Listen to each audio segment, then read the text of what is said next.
Hola a todos, es un gusto poder saludarlos de nuevo en Testimonios de Vida en Tu Salud Guía. En esta ocasión estaremos hablando sobre el síndrome de Asia, síndrome autoinmune inducido por adyuvantes, una enfermedad ocasionada por la presencia de cuerpos extraños en el organismo.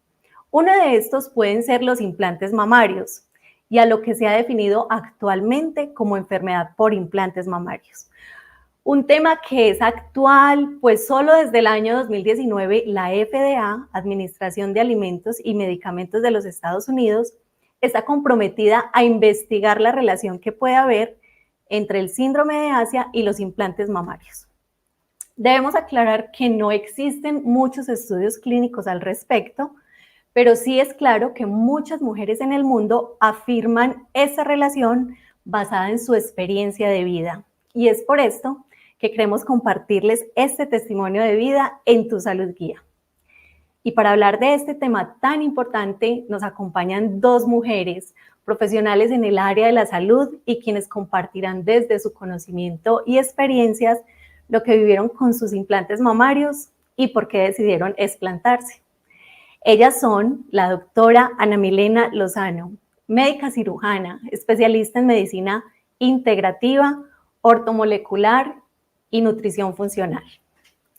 Y María Teresa Duque Masuera, enfermera, odontóloga y amiga y colega. Es un gusto poder tenerlas aquí en Tu Salud Guía. Doctora, ¿cómo está? Hola a todos, pues muchísimas gracias por la invitación. Es un placer para mí poder estar aquí en este programa enfocado en la educación de los pacientes. María Teresa, cuéntanos tú, ¿cómo estás? Bienvenida a Tu Salud Guía. Gracias por la invitación. Estoy feliz de compartir mi testimonio porque sé que nuestro testimonio va a ayudar a muchas mujeres a encontrar respuestas sobre muchas cosas que están padeciendo. Así es, María. Por esa razón decidimos hablar sobre este tema que hoy en día inquieta y preocupa a muchas personas. Todo con el fin de seguir educando, de seguir fomentando la investigación y el cuidado de la salud de todos. Doctora Ana Milena, para empezar, cuéntenos por favor qué es la enfermedad por implantes mamarios y qué opina la FDA acerca de este tema. La FDA desde el año 2019 ya creó como una enfermedad generadora de síntomas sistémicos producidos por silicona.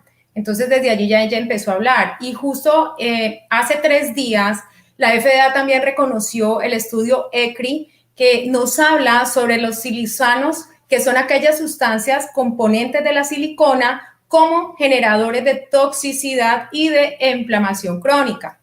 Ahora, ¿qué es la enfermedad de implantes mamarios? Nos vamos a remontar a qué es el síndrome de Asia.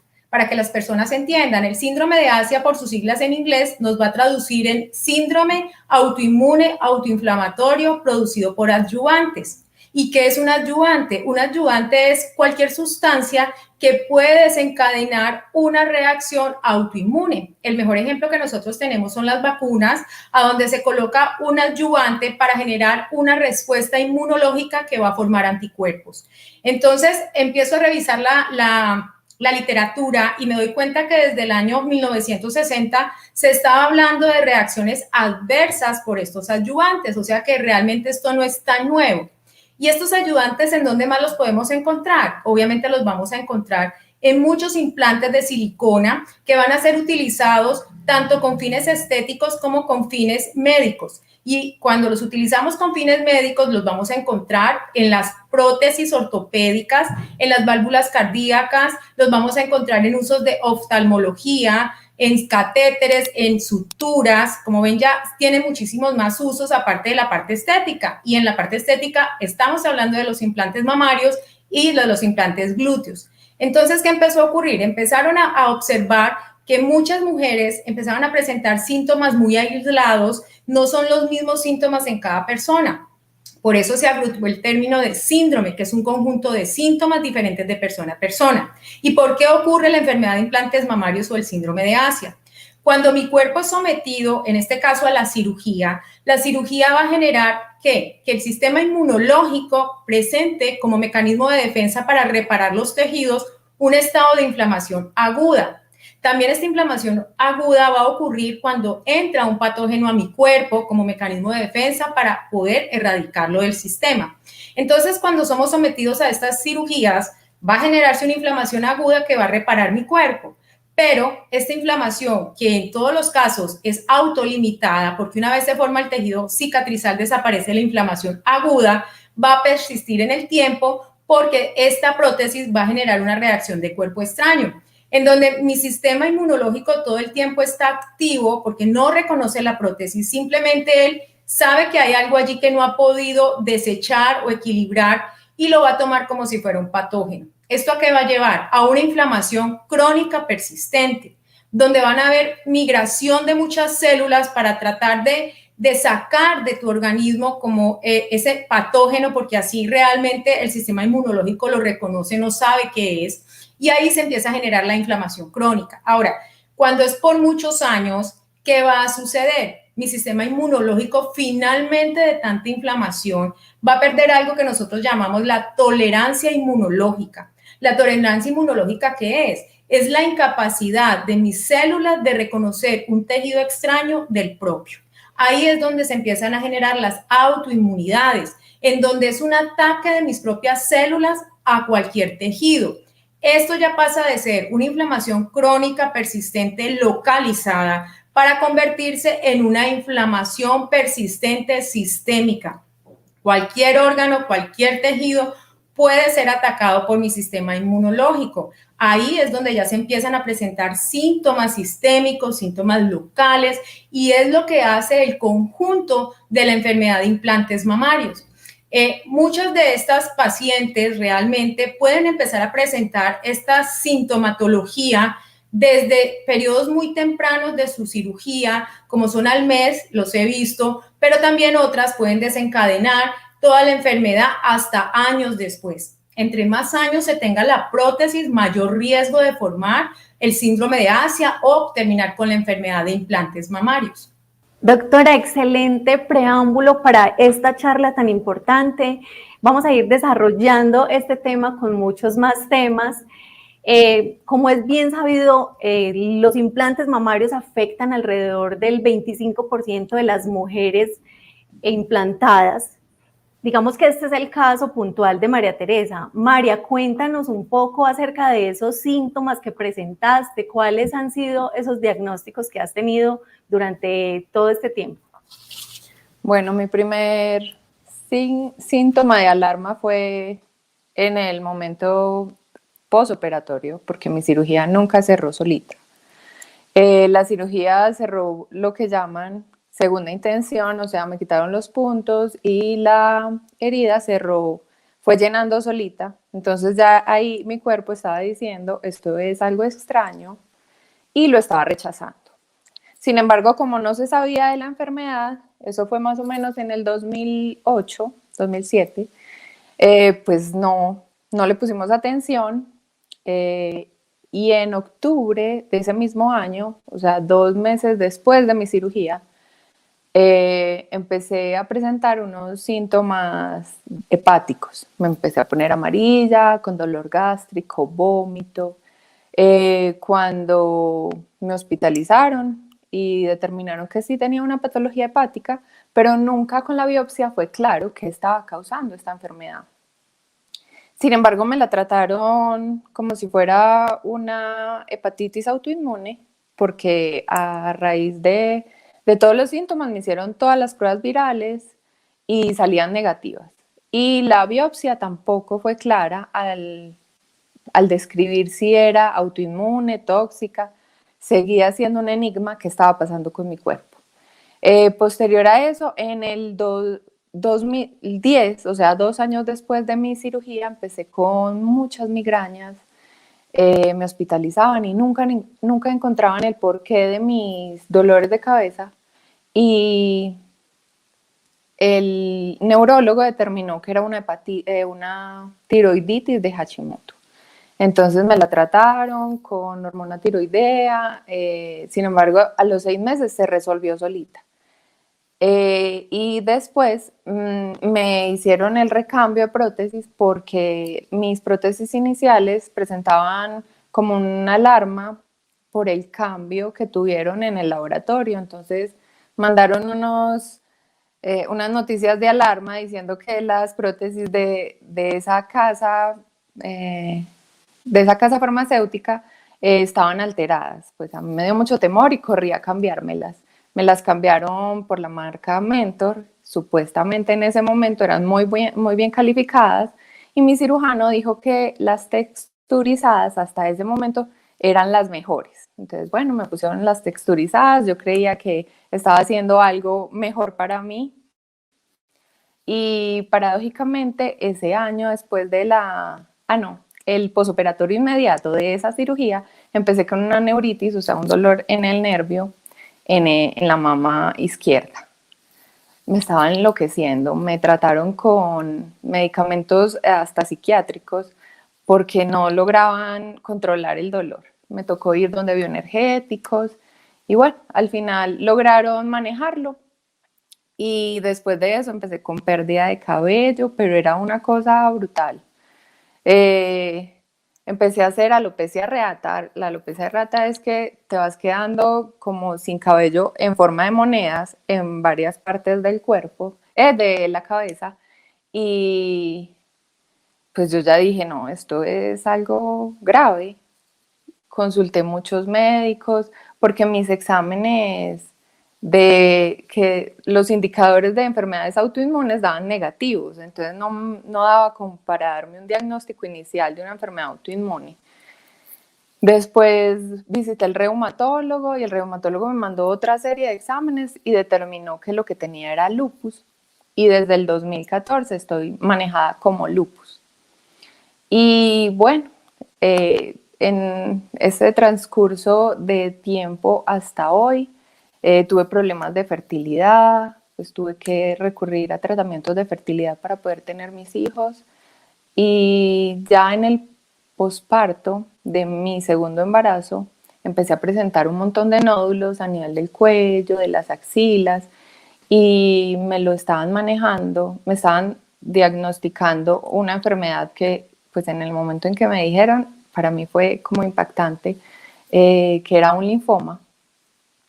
Inicialmente se creía que era un linfoma que está relacionado a las prótesis mamarias. La biopsia determinó que, bueno, me hicieron una biopsia de los ganglios y la biopsia determinó que era otra enfermedad autoinmune, también muy rara, que se llama Kikuchi-Fujimoto.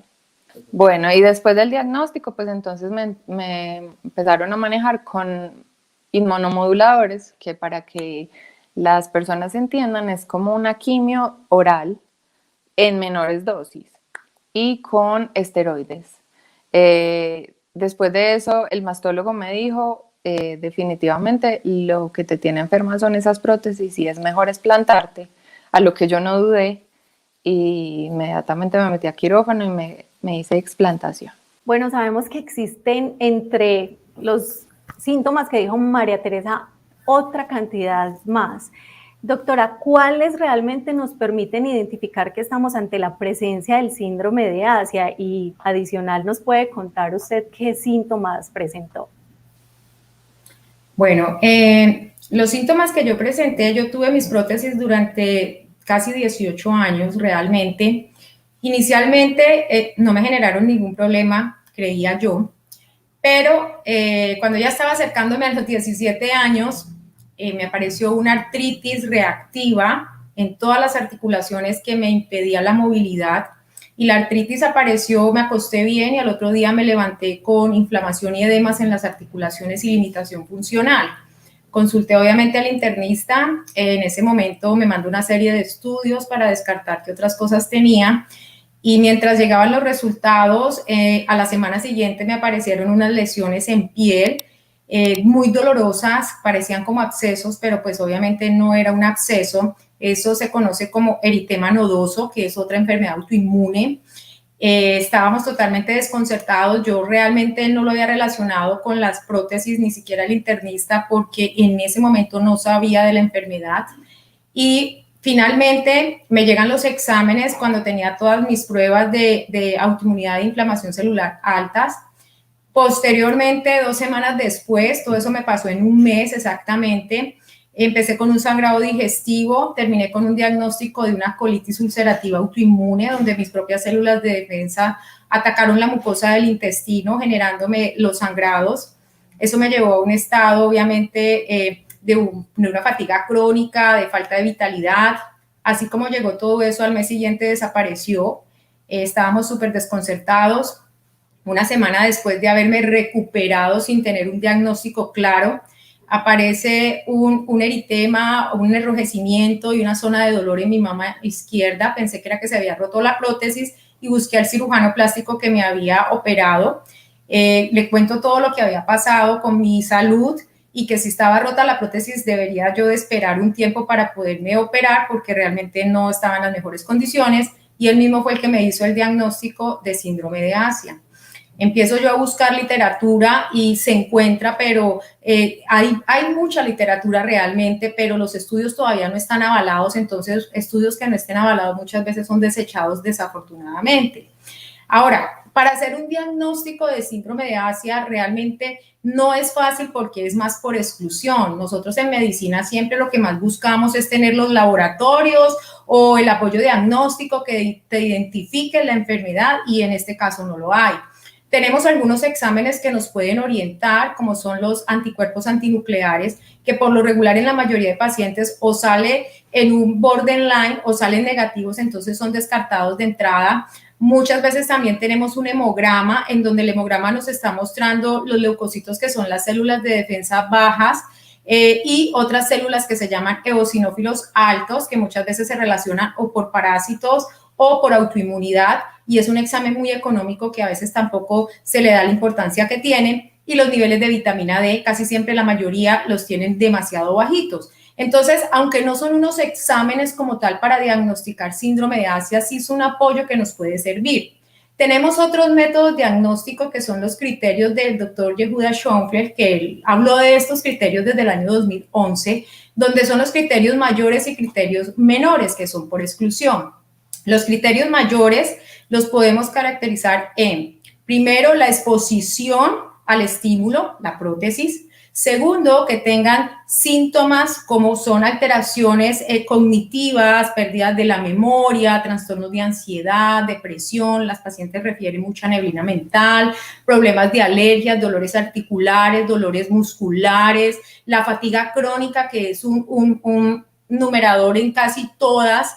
Y también vamos a tener que entre esos criterios mayores, las pacientes por lo regular mejoran cuando se quita el estímulo. Entonces, si hay dos de esos positivos, ya se hace el diagnóstico. Todas tienen, obviamente, el estímulo y tienen la mayoría de síntomas. Tenemos otros que son los criterios menores, que es el primero, el desarrollo de una enfermedad autoinmune que le pasó a María Teresa. El segundo son pruebas de inmunidad, que son muy especializadas, que realmente aquí en Colombia no se hacen.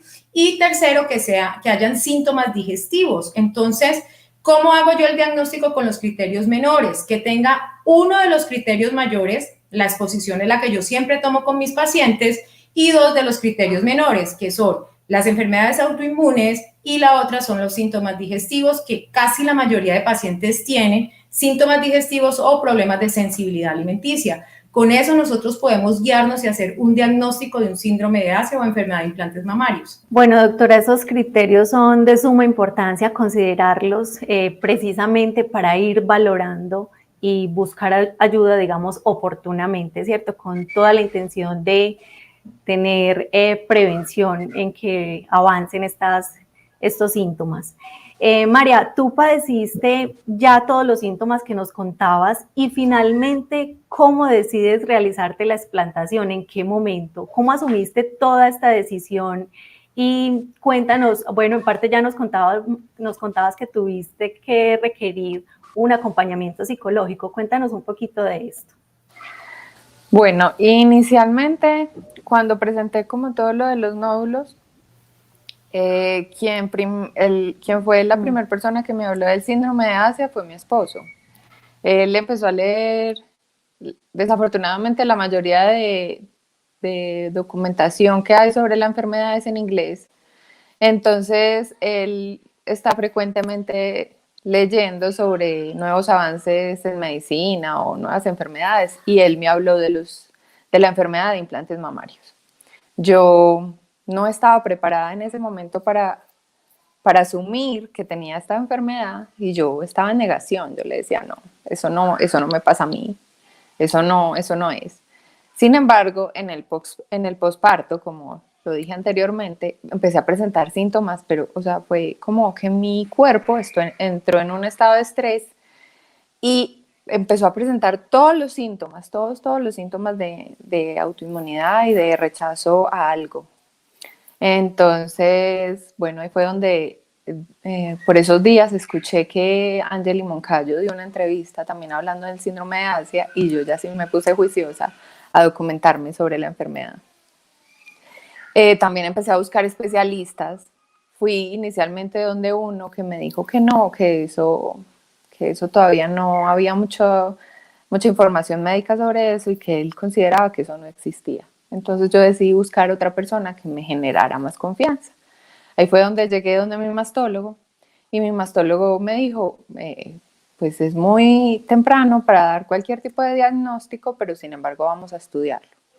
Empezamos con todos los exámenes, la biopsia que me tuvieron que realizar y yo estaba lactando en ese momento. Él me dijo, no te puedo operar ya, hay que esperar mínimo 3 meses después de que pare todo el tiempo de lactancia y ahí sí operamos. Bueno, yo me operé y hasta ahora, bueno, inicialmente uno cree que va a quedar muy a gusto porque pues yo me metí a los grupos de enfermedad de implantes mamarios que hay en el Facebook, que hay muchísimas mujeres que relatan su enfermedad, y hay otro grupo que es en inglés, también de enfermedades de implantes mamarios, y uno se documenta de ahí y uno cree que va a quedar muy a gusto. Cuando me explanté, no. La verdad es que mi impresión inmediata fue de negación. Yo no estaba a gusto como que y me tocó buscar acompañamiento que me ayudara a asimilar que este cambio iba a ser completamente positivo para mi salud, para mi familia y que estaba bien estar así. Lo que pasa es que como uno quiere como pertenecer a un tipo de cánones que nos ven de la sociedad, entonces asumir que estar sano es lo mejor, que aceptarse como uno es, que somos completamente hermosas, ha sido un proceso de trabajo para mí. Como hay mujeres que quedan completamente a gusto después de la cirugía y salen felices y se sienten cómodas como quedaron, en mi caso tuve que buscar especialistas para que me ayudaran a procesar el resultado. María, como tú bien lo dices, esto es un proceso que se toma un tiempo. Lo más importante es que hoy te sientes mucho mejor y va a tomarse pues el tiempo que sea necesario, ¿cierto?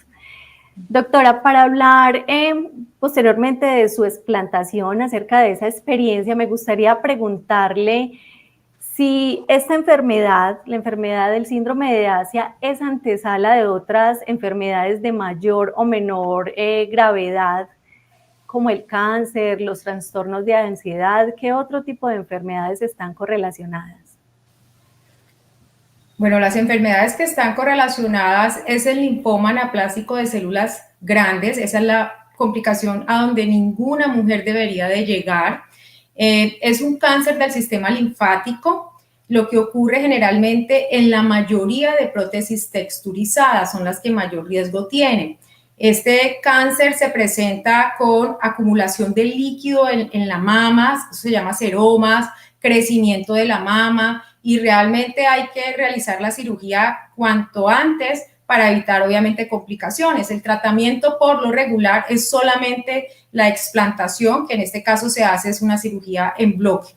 Otra de las complicaciones y de las que menos se hablan y es muy frecuente es la formación de siliconomas. Los siliconomas, ¿qué es? Son aquellos residuos de siliconas que quedan en el cuerpo producto de la ruptura de una prótesis.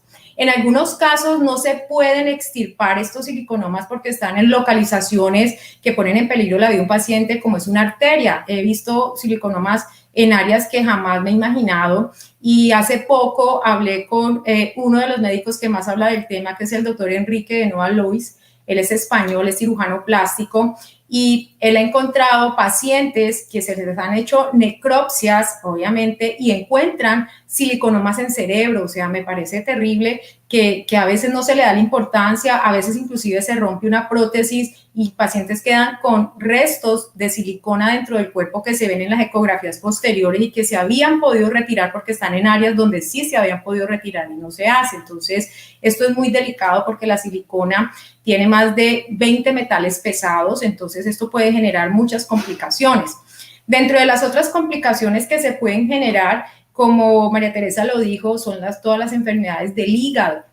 El hígado es un órgano por excelencia de detoxificación y todos estos metales pesados tienen que pasar por el hígado, entonces se puede generar unos cambios de fibrosis hepáticas también. Y ya la parte de salud mental, la mayoría de pacientes realmente están muy afectadas porque es una enfermedad nueva que desafortunadamente todavía hay mucho desconocimiento en el mismo gremio médico.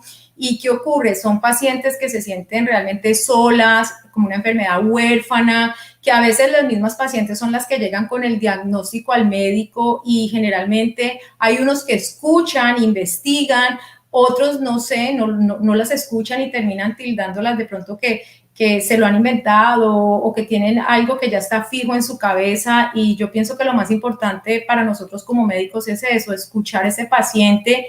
En medicina todo cambia porque siempre en salud estamos aprendiendo nuevas cosas, entonces es bueno que nos tengamos muy informados sobre todas estas enfermedades que están apareciendo. Ahora, el linfoma anaplásico de células grandes, la FDA habló de él por primera vez en el año 2011, o sea que tampoco es tan nuevo como pensamos. Ya llevamos 10 años con la enfermedad en nuestro medio y realmente a veces hay mucho desconocimiento. Sí, doctora, yo pienso que es muy importante escuchar la voz de los pacientes y, como usted bien lo ha dicho, los profesionales del área de la salud debemos estar atentos a escuchar todas estas observaciones, porque es lo que nos sigue ayudando para avanzar en temas de ciencia, de seguir conociendo esos cambios que tenemos al respecto. Doctora, me gustaría que nos hiciera una diferenciación entre la explantación en bloque y la explantación, y la capsulotomía. Bueno, yo no soy cirujana plástica, pero sí podemos hablar un poco sobre eso. Prácticamente el término se puede utilizar en ambos casos, porque en ambos casos lo que va a suceder es extraer la prótesis, extraer la cápsula y extraer el tejido cicatrizal. En pacientes que tienen ya el linfoma, obviamente estas cirugías son muchísimo más amplias. Para tratar de extraer el mayor tejido cicatrizal posible, se debe mandar siempre todo lo que se retire del cuerpo, se debe mandar inmediatamente a patología.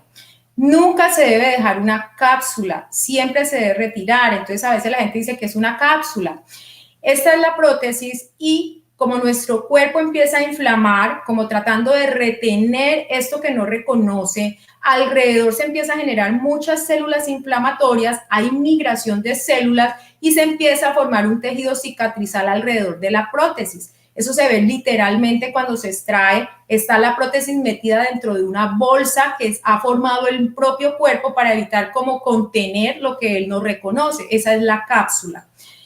Algunos cirujanos realmente dejan las cápsulas, no sé el por qué, porque se debe de retirar, porque eso no hace parte del cuerpo, y si se deja la cápsula no se estaría haciendo nada, porque todavía seguiríamos con un estímulo adicional para seguir generando ese estado de inflamación crónica y autoinmunidad. Muy bien, doctora. Gracias por esa explicación. Desde su conocimiento, me gustaría que nos cuente ¿cuál de esos procedimientos se realizó usted? ¿Cómo fue esa experiencia? ¿Cómo tomó la decisión? Bueno, algo que tengo para agradecerle a mi cirujano fue que 17 años atrás, cuando yo fui por primera vez a su consultorio, me dijo que las prótesis eran un cuerpo extraño y que recordara que como no era propio de mi cuerpo, podía generar alguna reacción en algún momento de mi vida y que eso podía ser la antesala a futuras cirugías. Yo recuerdo que cuando él me dijo eso, yo realmente salí del consultorio pensando, no me la quiero hacer, qué miedo. Pero en ese momento uno también piensa, no, a mí no me va a pasar, pues 16 años atrás, 17 años atrás estaba más joven y uno estaba muy sano y uno dice, no, eso no va a pasarme a mí. Cuando él mismo me hace el diagnóstico, porque él fue el mismo que me explantó, pues yo recordé sus palabras, pero en ese momento no se conocía la enfermedad. En este momento ya cambió el término y ya sí me le colocó un nombre a la enfermedad como tal. Cuando por fin encontré esa luz, porque recuerden que nunca supe qué fue lo que pasó, simplemente al final mi médico internista y el cirujano que me veían por el sangrado terminaron diciéndome que había tenido un colapso de mi sistema inmunológico, probablemente por un estado de estrés. Me pareció como muy raro porque yo no soy de las que se estresa de esa manera, pero bueno, lo tomé como que sí. Y ya cuando el doctor me dice, lo que tú tienes se llama síndrome de Asia, entonces es como encontrar esa luz de que por fin hay algo y una explicación inmunológico atacándome todos mis sistemas. Me dice que el tratamiento es la explantación. Yo no lo dudé, inmediatamente le dije listo, pero no me podía explantar en ese momento porque tenía mis marcadores de laboratorio estaban muy altos y no podía someterme a una cirugía en esas condiciones. Teníamos que esperar a que se terminara de calmar un poquito mi sistema inmune. Apenas ocurrió eso, inmediatamente entré al quirófano, eso fue en abril de este año. Realmente hay que entender que como todo procedimiento quirúrgico, pues uno no va a salir igual. Ya el cuerpo ha cambiado, se tiene que hacer es una cirugía reconstructiva. Yo siempre a mis pacientes les recomiendo, por favor, busca un cirujano plástico reconstructivo, porque lo que tienen que hacer es tratar de volver a dejarte como estabas antes de la prótesis. El cuerpo ha cambiado totalmente, la piel se ha estirado, ya hay un espacio allí que se tiene que reconstruir con tus propios tejidos. A mí me hicieron la capsulotomía total, obviamente, no se puede dejar por nada del mundo. Y me hacen reposicionamiento de músculos para volver a darle la forma a la mama. Siempre les digo a todas mis pacientes, mira, cualquier cirugía, ¿cómo te deja? Inflamada. ¿Y cómo te vas a ver? Inflamada. Nunca te vas a ver armónica, ni siquiera cuando nos colocaron las prótesis quedamos bonitas, estábamos supremamente hinchadas, que uno dice, ¿será que voy a quedar así? Entonces, recordemos un poquito hacia atrás que cualquier cirugía te deja totalmente inflamada. Entonces, en ese momento, obviamente, ¿cómo salí? Inflamada, pero feliz, porque realmente había encontrado que ya mi cuerpo iba a estar sano y que podía haber generado una enfermedad mucho peor. Yo siempre le digo a Dios, soy una bendecida por ti, porque en un mes me colocó todas las autoinmunidades y realmente para mí la cirugía nunca lo dudé. Mi esposo no es médico, pero cuando yo llegué de mi consulta con el doctor y le dije, mira, ya encontré qué era lo que me había sucedido, simplemente me dijo, ¿y cuándo te operan? ¿La próxima semana? Le dije yo, no me pueden operar tan rápido porque tengo que esperar a que mi cuerpo se mejore. ¿Cómo quedé físicamente en ese momento? Siempre a mis pacientes les digo, inflamada, no queda simétrica, queda uno con una mama más grande que otra, como cualquier cirugía, vas a quedar con cicatrices que probablemente no tenías antes de esta cirugía. Las cirugías generalmente se hacen a través de la areola, entonces son cirugías que no se ven, en este caso son cirugías que quedan en L o en ancla, y se van a ver. A mí no me importaba la cicatrización, me importaba era mi salud en ese momento y realmente no es fácil esa decisión porque tenemos que recordar que toda nuestra feminidad está enmarcada en las mamas, en los senos, es la máxima expresión de la feminidad, de la maternidad, entonces no todas las mujeres lo procesan por igual. Yo sí estaba feliz cuando encontré de que ese era mi tratamiento y que después iba a quedar bien y me sentía muy bonita desde el principio a pesar de verme, yo a mis pacientes les digo y se ríen por mi término, pero les digo, yo estaba chueca porque estaba con una más grande que otra y no me veía bien armónicamente, pero en este momento ya el cuerpo va recuperándose y realmente entre los 6 meses y el primer año ya la mama va a tomar una forma, ¿sí?, como son las mamas completamente normales. Entonces, es un proceso de aceptación, como le dice María Teresa, es aceptarme como soy. A mi cirujano yo le dije, yo soy delgada y después de todo ese proceso quedé más delgada, entonces él me decía, vas a quedar muy plana. Y yo le dije, pues doctor, yo de fábrica venía plana, entonces no puedo pedir que me cambien de fábrica, entonces bueno, volví a como era antes de. Y realmente nunca dudé en que tenía que hacerme esa cirugía. Doctora, y otra cosa que sería bueno que las pacientes supieran, y es que pues tuvimos unas prótesis por mucho tiempo sobre el músculo y eso genera una atrofia, y que después de la explantación el cuerpo es demasiado sabio y vuelve y se reacomodan esos tejidos que estaban pues atrofiados y vuelven a generar la misma forma que teníamos antes de ponernos las prótesis.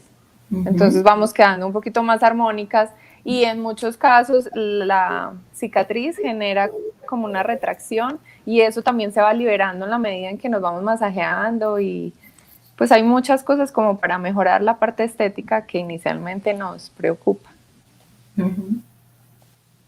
Eso es verdad. Bueno, cuando la doctora nos hablaba de que es natural sentir miedo, angustias al querer someterse a la explantación, María, ¿cuál fue esa experiencia o esa sensación en ese momento y qué le recomiendas a las personas que en este momento precisamente están tomando esa decisión tan importante? Ok, la verdad es que no dudé nunca de explantarme. Yo venía tan enferma y tenía 3 bebés chiquitos, uno de 2 años y medio y 2 de 11 meses.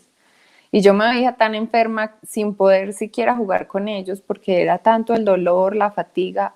Yo jugaba 10 minutos con ellos y el dolor de cabeza era insoportable, que yo no lo pensé. El temor era más a la anestesia en cirugía.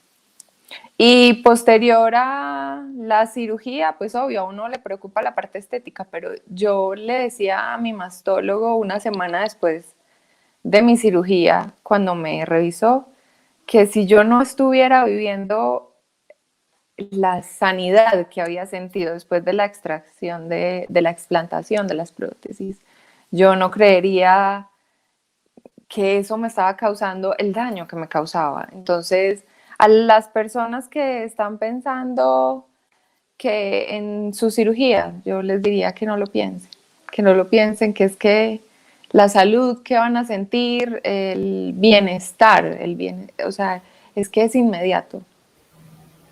Claro, hay muchos años de daño en el tiempo que tuvimos las prótesis y seguramente muchos síntomas no desaparecerán de inmediato, pero hay muchos donde uno siente cambio inmediato después de la extracción.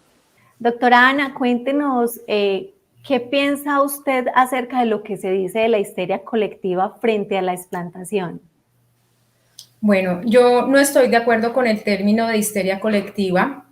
¿Qué está sucediendo en este momento?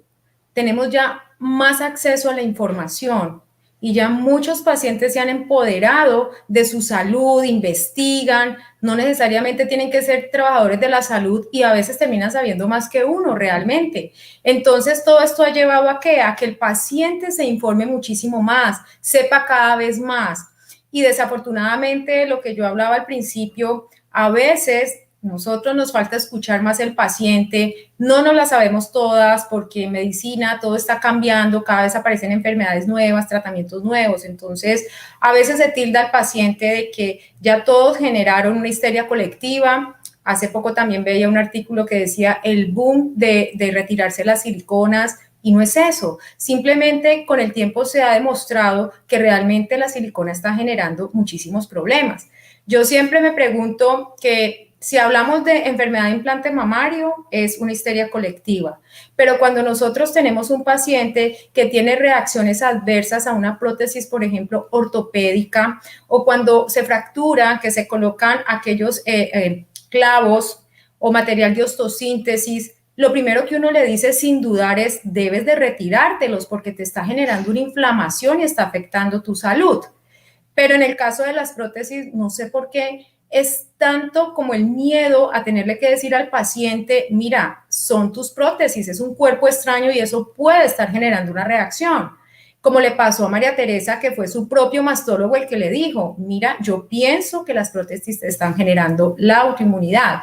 Entonces, El término de histeria colectiva realmente yo no lo utilizo y no estoy de acuerdo que se le coloque ese término a tantas mujeres que están sufriendo esta enfermedad y como lo dije desde el principio, es una enfermedad relativamente huérfana para muchos. Bueno, doctora, sí, seguimos insistiendo en el tema de escuchar al paciente, de escuchar esos síntomas, de conocerlo, porque también es muy importante, realmente es muy importante los testimonios de vida que nos ayudan a solucionar diferentes temas de salud.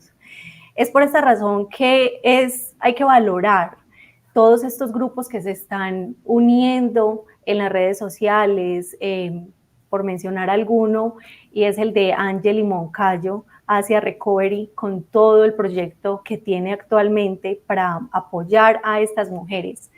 Es importante que sigamos en los medios de comunicación también difundiendo la información para que demos una voz de aliento y podamos, con todos estos conocimientos que ya existen, ayudar a tantas personas. Bueno, María, cuéntanos de esos cuidados que se deben tener después de la explantación. Supongo que es muy importante todo el tema de los ejercicios, de la meditación, de la nutrición, y de eso podemos valernos o considerar muy bien en este momento a la doctora que ahorita nos dará su opinión desde todo su conocimiento como especialista en nutrición funcional. Bueno, en la explantación los cuidados posoperatorios son como los de cualquier cirugía.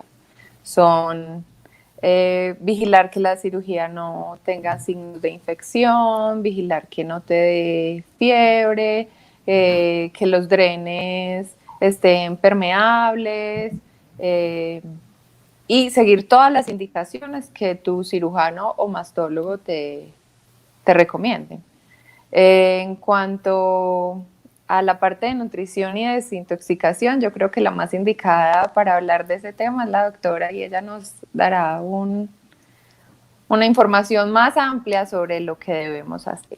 Doctora, usted nos regala su información acerca de qué debemos hacer desde la nutrición y desde la medicina funcional para recuperarnos completamente, por favor. Bueno, en cuanto a los tratamientos, siempre se deben de hacer antes de la explantación, durante y después. Cuando ya tenemos el diagnóstico, ahí es donde se debe intervenir. Hay que tratar de que el cuerpo llegue a cirugía lo menos inflamado posible. Durante la cirugía vamos a tener una nueva inflamación, por eso es que a veces en algunas pacientes inclusive los síntomas se incrementan en el posoperatorio, porque recordemos que nuestro cuerpo está nuevamente inflamado para reparar. Entonces, siempre trato de empezar con mis pacientes antes. ¿Y cómo arranco? Desde la parte nutricional. Vamos a tener alimentos que nos van a generar muchísima más inflamación. Casi la mayoría de pacientes tienen problemas digestivos. Entonces, siempre les retiro lo que es los lácteos. ¿Por qué razón? Así sea la leche deslactosada, les explico que la caseína, que es la proteína de la leche, me va a generar muchísimo más inflamación celular. Les retiro el gluten que está presente en el trigo, eso lo vamos a encontrar mucho en los productos de panadería, en las tortas, en los pasteles, en las pastas también, los azúcares y la comida procesada. Recuerden que el hígado está totalmente lleno de toxinas por los metales pesados, entonces necesitamos ayudarle a nuestro hígado y qué mejor manera que reducir toda esa comida ultraprocesada. Hay algunos suplementos también que nos pueden ayudar. Yo les recomiendo mucho suplementación con cúrcuma. Generalmente les digo, pueden tomar dosis altas o vienen cápsulas. Si no consiguen las cápsulas, entonces vamos a hacer infusiones de cúrcuma también.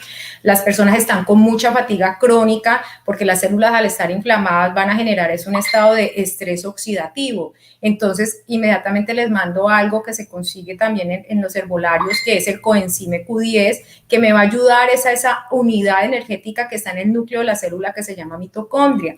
Vamos a soportarlas también con algo que son los probióticos. Los probióticos nos van a ayudar a la flora intestinal, a la microbiota, y justo allí es donde está el 80% de las células de defensa. Entonces, cuando me preguntan por cuánto tiempo vamos a tomar toda esta suplementación, cuánto tiempo nos vamos a desintoxicar con productos biológicos también, siempre les digo, y en mi caso, que me explanté en abril, desde enero empecé a consumir todos estos productos y probablemente lo haga hasta que complete el año. Yo me siento muy bien actualmente, pero eso lo tenemos que hacer durante ese tiempo que es el tiempo de recuperación. Soportar la parte emocional es súper importante porque todas ya vienen con trastornos de ansiedad, trastornos del sueño. Fuera de eso, estás enferma y te dicen hay que explantarte. Entonces, eso es un choque emocional más grande también para la mujer en muchas ocasiones. Yo he tenido pacientes que han pensado inclusive hasta en el suicidio cuando les dicen, mira, tu única solución es explantarte. Entonces, hay que darle el soporte también a nivel emocional. Eso lo podemos hacer con plantas adaptógenas que nos ayudan a incrementar neurotransmisores que son como la serotonina, la melatonina, que nos ayudan como a la regeneración y al bienestar. La meditación supremamente importante, el ejercicio, se tiene que empezar a hacer ejercicio. Siempre me dicen, ¿cuánto tiempo antes de la cirugía? No, pues hasta el día anterior de la cirugía vas a hacer ejercicio porque con el ejercicio desinflamamos el cuerpo, pero también desintoxicamos el cuerpo. ¿Y cuánto tiempo después de la cirugía se debe de realizar el ejercicio? Realmente yo lo empecé a los 2 meses. Fue a caminar, haciendo caminatas cortas a la semana, luego duré una semana, de la semana ya duré más o menos 1 hora, pero cuando es pesas o cualquiera de ese tipo de ejercicios sí se tienen que hacer generalmente a los 2 meses. Nos podemos ayudar también con cremas, aplicaciones locales de cremas de caléndula para reducir obviamente la inflamación y mejorar la cicatrización. Todo eso se tiene que hacer muy de la mano, obviamente, del mastólogo, del cirujano, de aquellos profesionales de la salud que también estén valorando a esa persona. Hay pacientes que me dicen, por ejemplo, como en el caso de María Teresa, que toma inmunomoduladores ya, entonces los retiro, les digo, no lo puedes retirar, vamos a soportarnos junto con la parte de medicina funcional y lo que tú ya estés tomando. O sea, no retiro ninguno de esos medicamentos, sino que empezamos a mirar cuando reducimos la inflamación, qué va a quedar en el cuerpo. En la alimentación se me olvidó decirles, hay que incrementar en la comida real. Siempre me dicen, entonces, ¿qué voy a comer? Digo yo, la comida real, la de cortar, picar, pelar, la que hay que cocinar y que se queda fuera de la nevera se va a dañar. Yo soy fan número 1 de las plazas de mercado. Comamos igualito como comíamos cuando éramos niños o cuando nos daba la comida o veíamos a nuestros abuelos, a nuestros ancestros. Comida 100% real. Bueno, doctora, excelente todas esas recomendaciones. Muy probablemente a futuro vamos a tenerla en Tu Salud Guía, hablándonos más ampliamente del tema de nutrición. Bueno, doctora, quisiera preguntarle qué exámenes de rutina, cuál es esa periodicidad en que se deben hacer controles. María Teresa también nos puede contar de pronto un poquito acerca de esto para que las mujeres que nos escuchan o las personas que nos escuchan que pueden compartir esta información tengan conocimiento. ¿Cuáles son esos controles o esos exámenes adicionales después de la explantación? Bueno, lo primero es que cuando se tienen las prótesis se deben de hacer controles. Siempre por lo menos mínimo una ecografía anual.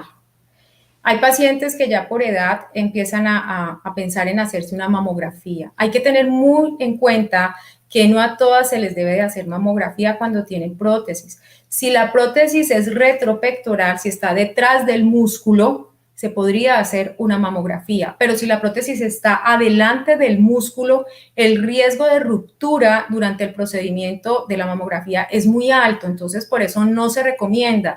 Los estudios cuando hay prótesis se recomiendan que sean ecografías anuales y si hay una sospecha de ruptura se debe hacer es una resonancia de mamas, pero jamás una mamografía por riesgo de ruptura. Además, si la prótesis ya está más vieja, pues el riesgo de ruptura es mucho mayor después de un procedimiento de mamografías. Después de la explantación, siempre a mis pacientes les digo, y en mi caso propio porque soy médico y también todavía soy paciente, los exámenes de autoinmunidad generalmente, si están alterados, los mando es a los 6 meses. Antes no, porque vamos a tener inflamación propia de la reparación de los tejidos.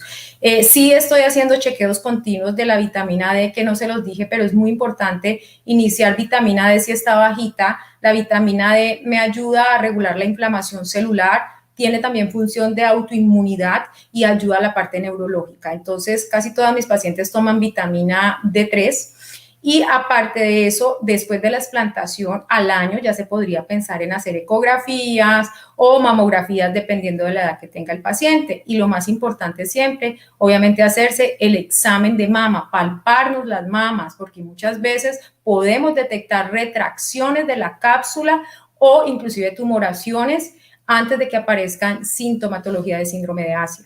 Yo también tengo algo para recomendar y es que a las pacientes que ya hemos sido diagnosticadas con enfermedades autoinmunes, no podemos pensar que al explantarnos ya quedamos curadas.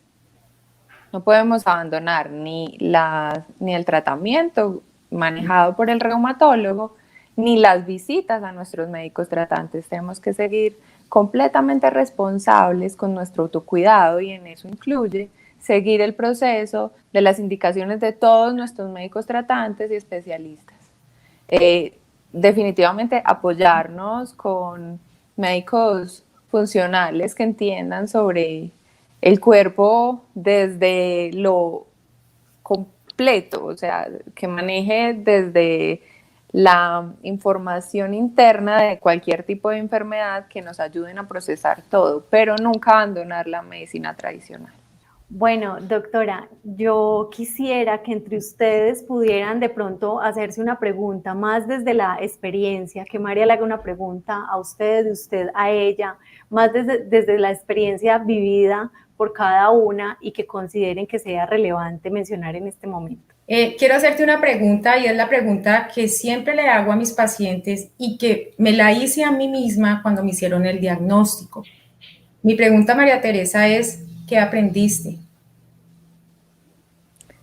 ¿Qué aprendí? Aprendí a amarme y a saber que somos perfectas, como nos haya mandado Dios o en lo que crean.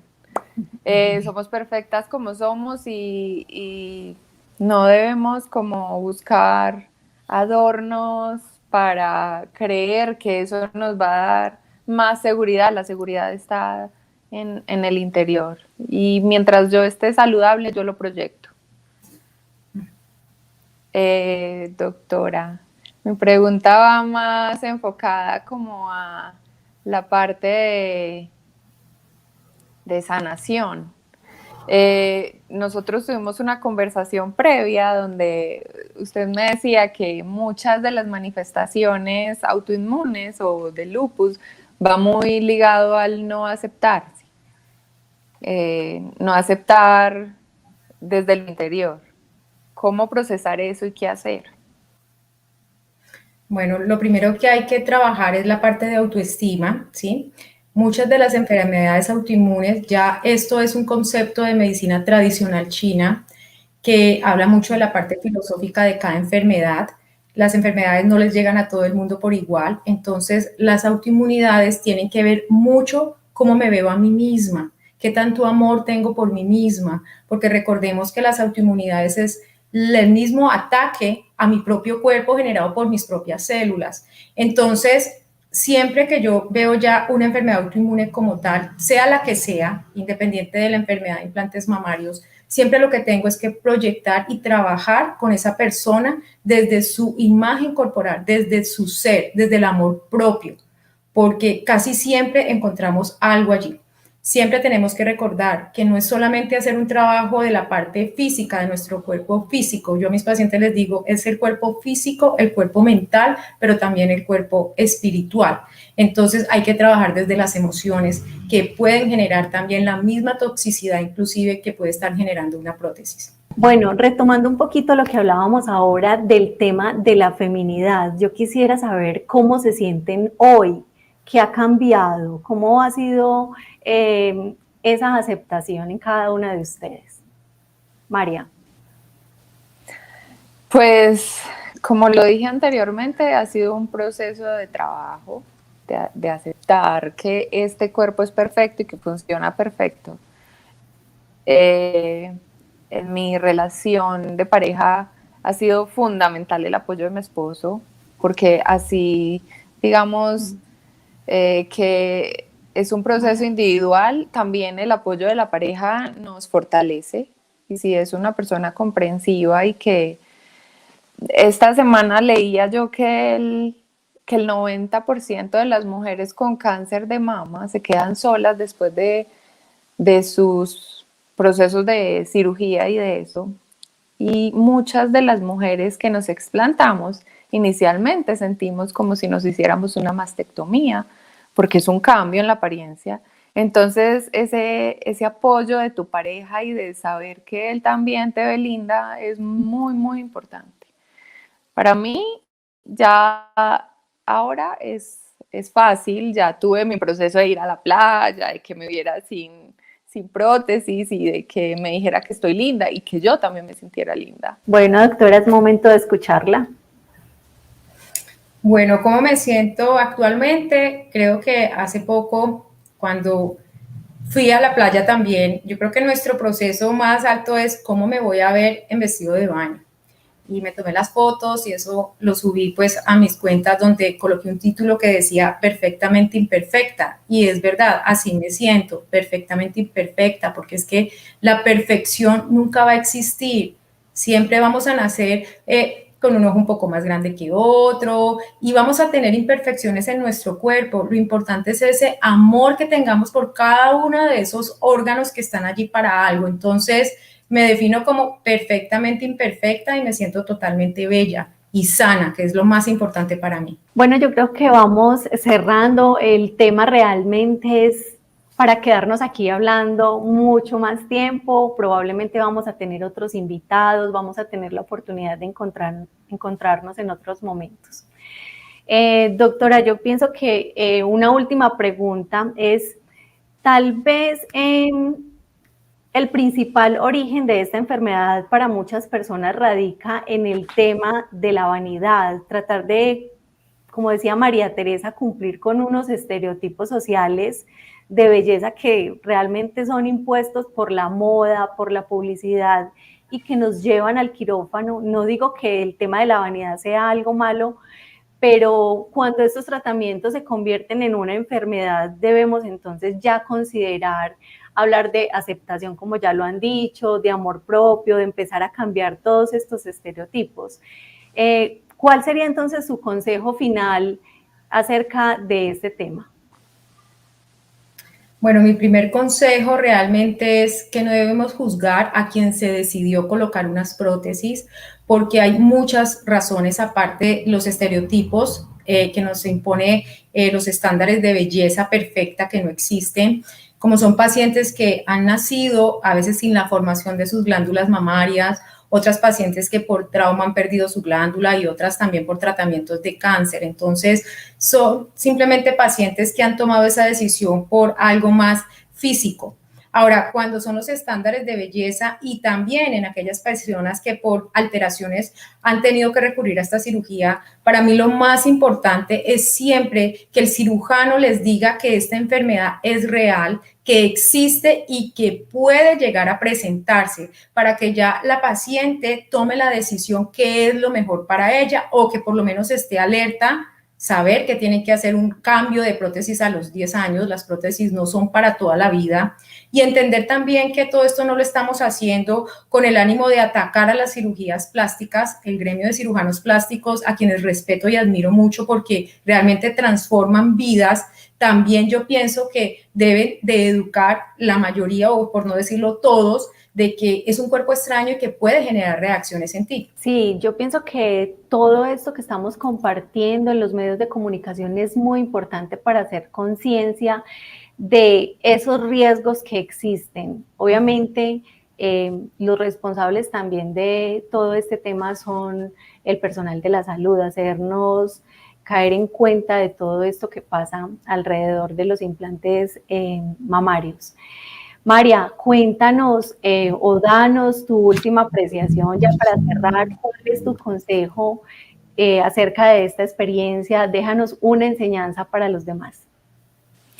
Pues bueno, yo quiero decir que nosotros con esta charla no queremos satanizar ningún tipo de cirugía estética. Lo que queremos es educar y sobre todo que las personas que estén decididas a ponerse prótesis, sean mamarias, sean de glúteos, cualquier tipo de cirugía, estén conscientes que la enfermedad existe y que estén alertas a cualquier cambio de su salud para que tomen medidas y no tengan que llegar a padecer lo que muchas padecimos por ahí. Sí, es muy importante. Vuelvo e insisto en que sigamos haciendo conciencia, en que sigamos dejando nuestros testimonios de vida, porque esto también debe ser considerado para los adelantos científicos y para mejorar la condición de salud de tantas personas. Bueno, en Tu Salud Guía, ese es nuestro objetivo principal. Yo quiero darles las gracias a las dos por estar acá, por compartir esas experiencias de vida tan bonitas, como personas, pues todas esas enseñanzas que nos dejan, y además me parece muy importante que ustedes sean del área de la salud y que podamos comunicarlo también desde estos perfiles. Bueno, los invito a todos a que sigan en contacto con Tu Salud Guía. Vamos a estar publicando más información acerca del tema. Vamos a tener como invitada a la doctora Ana Milena, vamos a tener a Ángel y Moncayo también hablando de este tema tan importante. Por favor, suscríbanse al canal, denle un like al video, compártanlo, es una información que de verdad puede ayudar a muchas personas. Bueno, a las dos, muchísimas gracias, gracias por estar acá y por compartir sus experiencias. Gracias a ti por invitar.